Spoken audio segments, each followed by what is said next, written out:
Langay na nasa atong linya si Cebu Vice Governor Glenn Soco. Vice, good morning. Welcome sa Karambulang Bisaya. Bob Malasarte and John Tadlip here.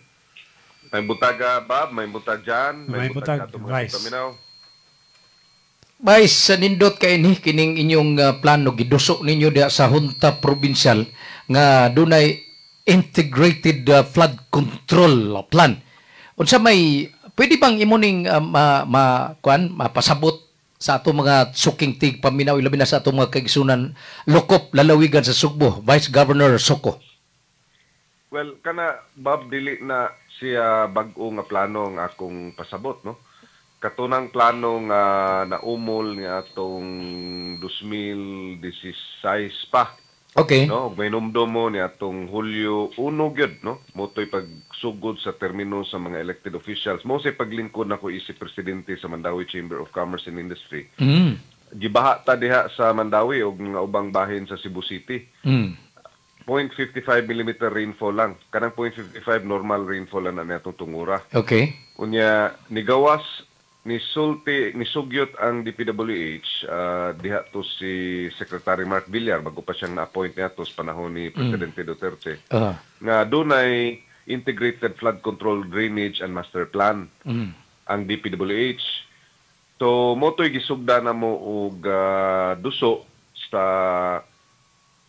Regional Development Council, ako may chairman sa Infrastructure Development at Tungura. That's right. Unya, napunduhan to siya pag 2018, unya pag 2019, unya, suka di ato wala na gina siya masugdi o wala na gina siya masudlig pundo, no? Pero doon na yun na-implement, doon na yun na-accomplish ito. Like, kana bitawng sa Subang Dako River, no? Makita ninyo, murag nilapad na siya diha ang outfall niya, no, kanang dapit sa SM, kanang sa boundary gyud. Unya ang Dipolo River na palapdan na sadto nya nasugda na sa nilang palapad ng Butuanon River. E dunay duha ka rivers diri sa Cebu City sad nga ilahan sang sugdan. No, so part na siya sa plan. Now katong ubang interventions like supposedly pag-rehabilitate sa mga damyo nato sa kabukiran sa Manangaw sa Lusaran. Unya duna gani pagbutang sa mga gabion dams, no, para dunay musaw sa tubig nga usa moabot diri sa ubos ug duna say mga kanang drainage improvement. Unya komprehensibo siya, Boss Bob, no, nag Metro Cebu man siya, so gikan sa Danao nga ri sa Karkar, no, duna na mga giplano phase by phase unsay unahog implement unsay sunod niya. O katong pagbaha na sa kusab diri sa Mandawi, sige man na nung mabahaan yung Mandawi, but doon nagi grabe sad immense flooding nga nahitabo na sad sa panahon sa termino ni kanhi Mayor Jonas Cortez. Nagpatawag siya round table discussion, nahisgutan na siya balik. Unya nagkasinabot na sad ang Cebu City, Mandawi City ug ang DPWH nga subayo na sadto ang implementasyon sa niatong maong plano. However, wala na ginasad siya ma-realisar, no? Pero kinsa may naghimo ining master plan kining integrated flood control master plan Vice Governor Soco ang DPWH? Gi-commission na sa DPWH. During the time sa RDC, kay ikaw mo infra chairman. Si Dr. Hake, actually ang Danny Hake ang naghimo gyud ni ana, no. Okay, niya applicable pa ni karon nga that was so many years ago pa man. Yes, og do naman gani I know nga ang Mandawi City nagbuhat sad sila ilaha nga local pero konektado gyapon ni ana. No, kay kana man god gikan gina sa upland padung diri sa ubos sa Boss Bob, no. Og for example kanang Butuanon River di man na nimo kinalam gina subay gina all the way hangtod gid dito sa bukid. No, so nanana siya sa mao nga plano. Unya gisubay nila ang katong mga major rivers, no, nga mapalapdan, ma-implement ang easement nya mapaladman. Nya ang katusang mga tributaries o waterways nga na tabuna na nanana niya nang maong planuhan niya. magstorya gud tag flooding, di man sa ta magstorya sa kaning mga flood control measures. No, we're also talking about waste management, environmental protection like pagpananom, no? Yeah, kanang mga water catchment nga mga interventions valid din na kita ko na dito sa Japan ilan ang gi-implement kanang Gabbion dams, no, na yung mga water catchment gani ang mga households gi-encourage nga magbutang og mga water catchment facilities, no. Vice nindot kay no kay ang ako nakita ba ubos aning integrated flood control plan nga doon na himuon nga intervention sa kahimtang sa tinubdan sa tubig gikan sa taas upland paingon ngadto sa ubos kay karon no daghaking magyaw kani tubiga di manigikan dagunis Mandawi di manigikan gyud sa Cebu City ra kini nakapabaha na to gikan nis bukid nindot ni hokin nindot nga approach sa Vice Governor Soko mo na nga dunay instances wherein walay uwan sa diri sa ubos sa Mandawi pero magbaha kay tungod na gikas tubig to sa bukid. Now kana sang sabahin diha sa may second bridge. Okay. Munang mubaha na kay ang outfall diha moawas sa kung tubig.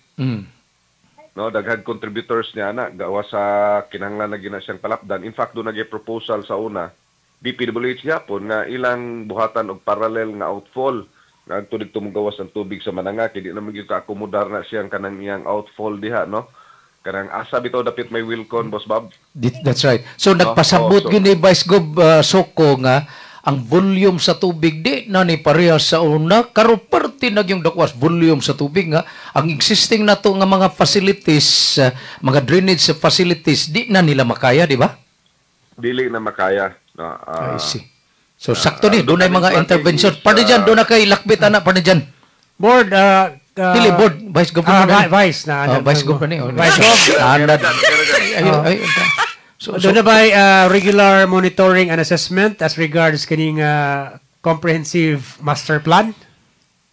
Well, kinahanglan gyud tag budget nga na matag tuig unta Boss Bob, no, pero specific gyud nga implementation really just for flood control. Nya subay sa plano.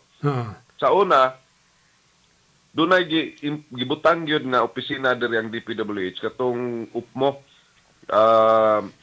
Unified Project Monitoring Office.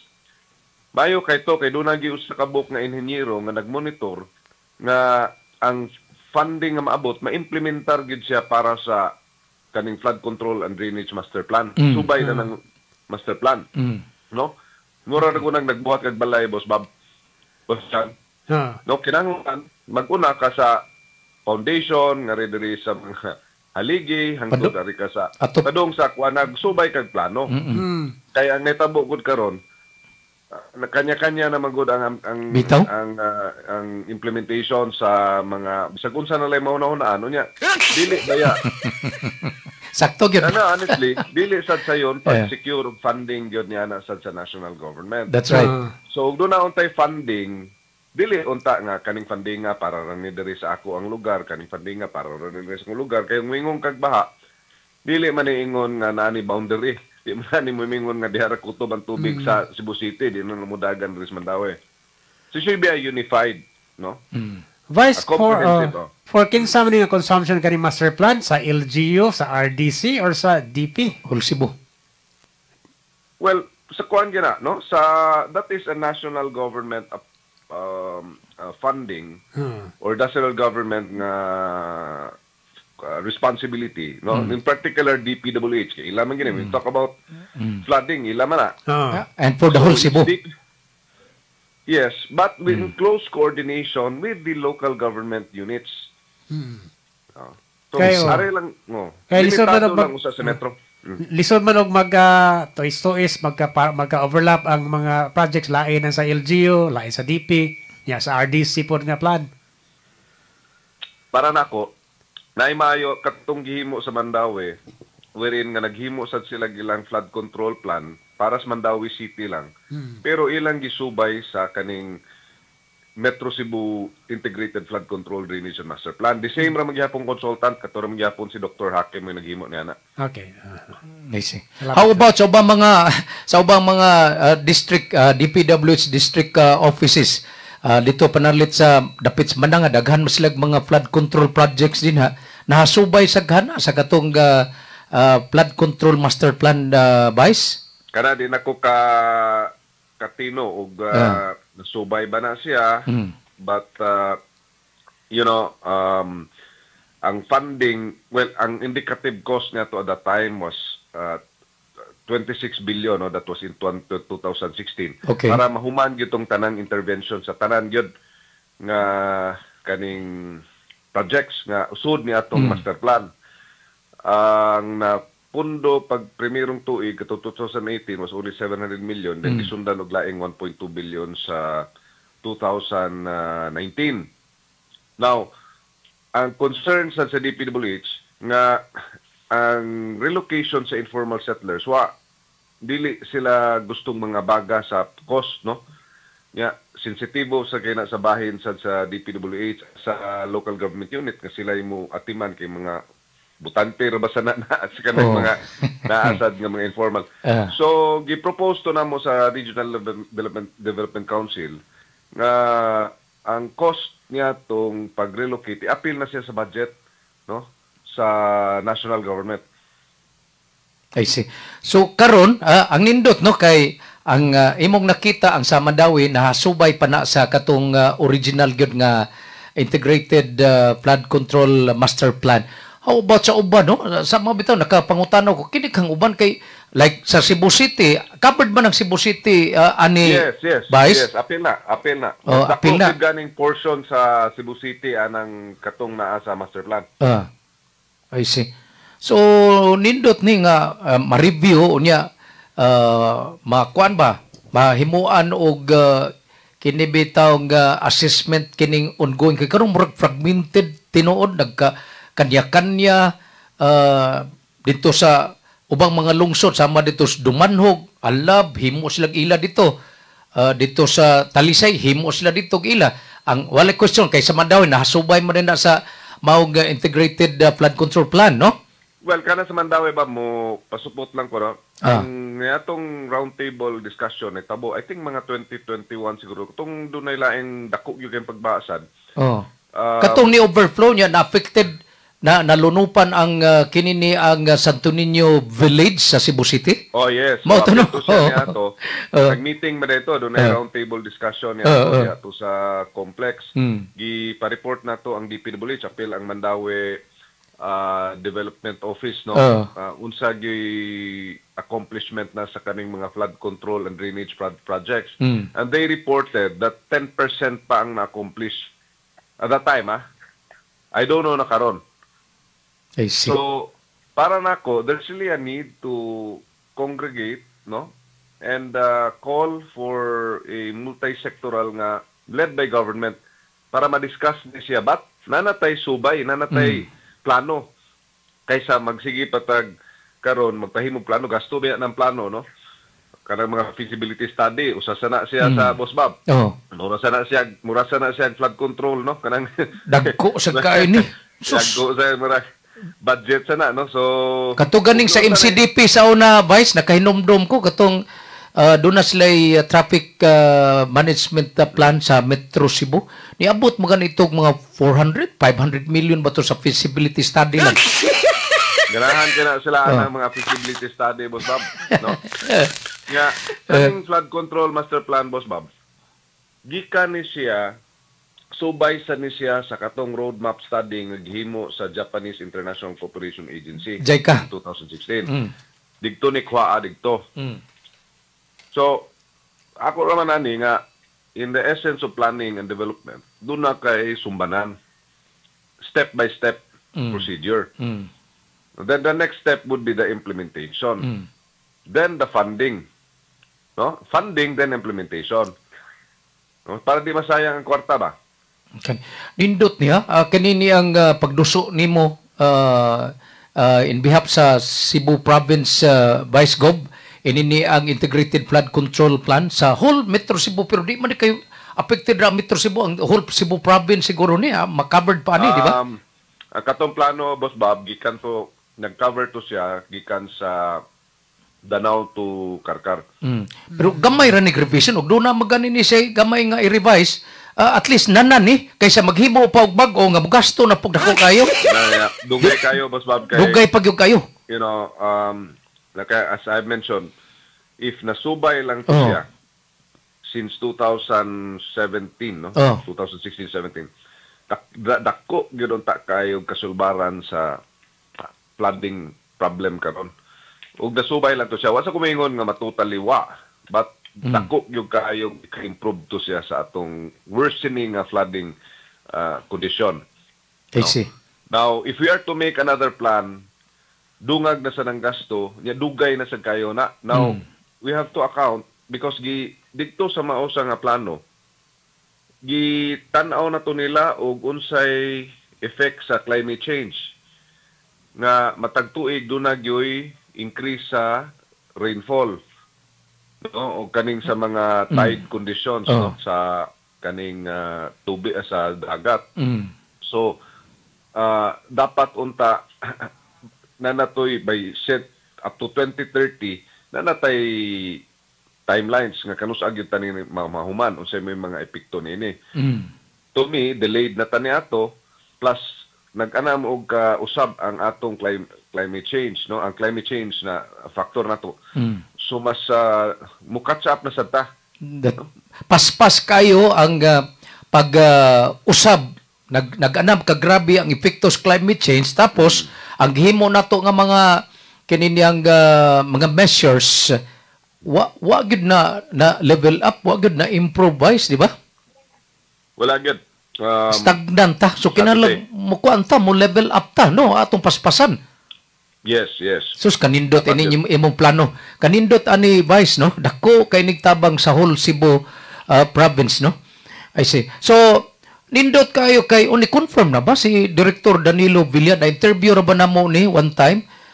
Kuan ka very approachable niya murag brilliant guy ni.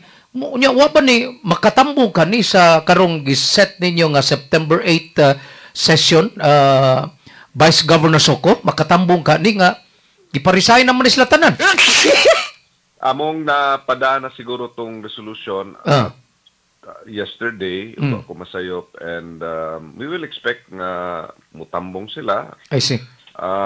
They can communicate sa SP Secretariat ug dunay mga kausaban.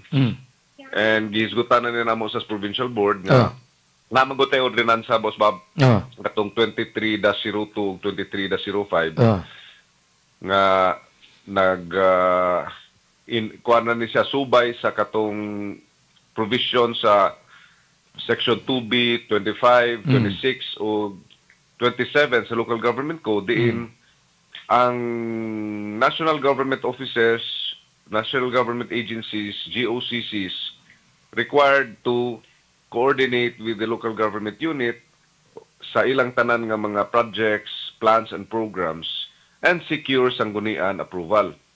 Sa ordinance atong gi-expand na siyang definition sa sanggunian nga sangguniang panlalawigan approval. Mo na ron nay gusto na mo nga implementar kay mao sa nay direktiba ni Presidente Marcos nga wala gyud tay project na implement ug dili mag-coordinate sa local government. Concern. No. In fact, ang taga Department of Budget and Management ni kuan gyud ni sugyot ngadto ni Presidente Bongbong Marcos pinagi ni Secretary Amina Pangandaman nga ang next kuno nga GAA sa 2026 tagaan og special rule ang mga local government units kay karon wa naman kini mga ghost flood control projects kining mga gi-question ron nga way klaro nga implementation sa maong mga proyekto igor man maghunaw ang mga mayor. In fact kagahapon na interview na ko atong sang adlaw na interview na mo si Mayor Nini Aligado. Mura maghapit na lang mo ingon si Mayor Nini ay nga na mirisi ana nila kay wa magay na moagi diri sa amo. Dapat naman ang nanas balaod, Boss Bob. Sa local government code. So sa ordinansa ug dunay opisyal nga dili mo mo coordinate dili mangayog approval sa sangguniang panalawigan, ma-fine sila. May Okay. penalty noon 5-5 mil pesos kami noon, pero Okay. naaman sa imprisonment dito not more than 1 year ug doon na sa filing of administrative charges. Kana mo'y kuyaw, kana mapriso ka. Bisa ko sa kadlaw nga mapriso ko, dako kay nag-uwa. Oy. Vice, mag-expect mi nga hopefully ang among nakita nga kinis Director Villa, mining nga tao, mag-expect mi kami sa mga sakop sa media nga mutambong yun ni siya sa inyong invitation sa umabot niyong session karong umabot September 8. Amo lagi ng planuhan pa Boss Bob kay kanang kuan tanaw na ko murag kuangon ang session ug anha magani sa session.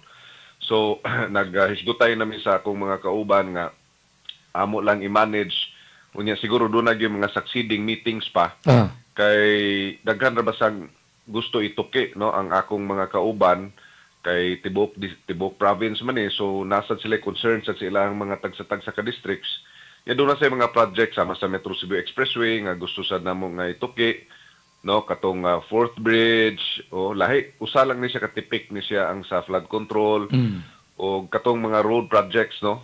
So I don't think nga ma-accommodar na siya sud lang sa among session. Murag kuwangon, mura bisag Kuwangon. gani bisad ang tunga sa adlaw kuwangon ani Vice Gov Soko no. Amo nang kwanon, amo nang planuhon and we will expect that there will be ongoing coordinations with the DPWH. Kay mo mong ginis lang ahin siya nga mo'y kuan kay karon no. Hot item and ay nakahinabi na sana nato si Director Villa. RD Villa dito several times no ni Anto ni tamong ginanon siya dito sa among session sa mga previous namo nga invitation niya. May maka-explain man mayo ra man ni si RD Villa. Nayuban dihang mga official nga di sa katubag klaro bitaw. Pero kani siya maayo siya, kamao siya motubag. I see. So dako pa kayo ang posibilidad o ang chance nga kini ni ang katong existing integrated food flood control plan do na magani mga slight revision adto Vice Governor Soko gamiton gihapon to aron pag mapadayon gihapon ang implementation ato kay sayang no mura og pag 2019 murag mingaw naman muawa naman to murag amot lang anugon kay no. So dili ingon ta kagrabe ron ang mga nahigumang problema ba kung kato maong plano ninyo sa una sa RDC para sa Cebu natuman unta to napadayon to nga kuan ba gi-implement Vice di ba? Dako gyud ako para nako dako gyud ang tagkausaban. Of course dili gito siya maogyoy kanang ultimate nga solusyon no na say ubang factor sama sa indiscriminate nga paglabay sa basura no kanisang pag-maintain bitaw nining mga kanal ang DPWH naman din na sila mga tao niya na ngamuy mo clear kanang sa mga manhole like kana diha sa AS Fortuna naman ko yung opisina diha no malimpyuhan ko na nila once a year. So akong gipangutanan ko unsa may timing ninyo nis paglimpyo. So depende lang ko no og diha ko nata mo schedule gyud regular kanang regular Manang, daghan kayo, dili lang kayo, the projects is just one of the aspects nga makatabang sa pagsulbad, but there are other things which government and the private sector can do. I see. Dako gyud kayo nagamit gyud nimo Vice Governor Soko ang imong kasinatian sa dihang nahimo kang sakop sa Regional Development Council, no? Although taon-taon na to mga datos 2015 ba to? Doon sa tong katuiga to? Paglingkod ko na mo sa 2016, 2017, ang chairman na mo si Kenneth Kubonpoy. Mo bitaw to nga na controversial ni inigabot sa mga PAPs no kanang plans, action and programs. Diha sa amo ang opisyal ako sa infrastructure mag-agi man na sa akong committee ba before. Among pang hasasan no. Mo bitaw to at that time do na gi-propose nga napo kabuk nga underpass nga idungan unta for the following i-budget unta sa sunod nga tuig motong among kuanan nga dungan-dunganon man ninyong underpass nga napagani naa dito sa Mambaling wa pa mahuman nya kana gani karon kanang naa sa UN Avenue hangtod karon wa pa gyud na mahuman isugtan na niya atong 2017 ug wa pa na namo mabantayin ni atong tungura maproblema kita ang entire Metro Cebu. So, naay mga nahiubos na mo ni ato nga mga politiko, pero bisag basahon kami, ako mo basa man ko sa unsay atong duties and responsibilities sa isip pa membro sa RDC na ang gidigto na all projects needs to be coordinated with the Regional Development Council. Tinood. That's why nga kinanglan endorsement. Endorsement, but it has to be, so dili lang mahimo nga mo-approve lang siya tungod lang kay mo nay gipasar dito sa DPWH. That was really our role. So, karon, we are now bringing it down to the local government level nga mga isalagsan gunian palalawigan approval. I see. So kanindot ani nya kana bang tan-aw nimo ba kanini ang ubos ani ang maong flood control plan Vice Gov no?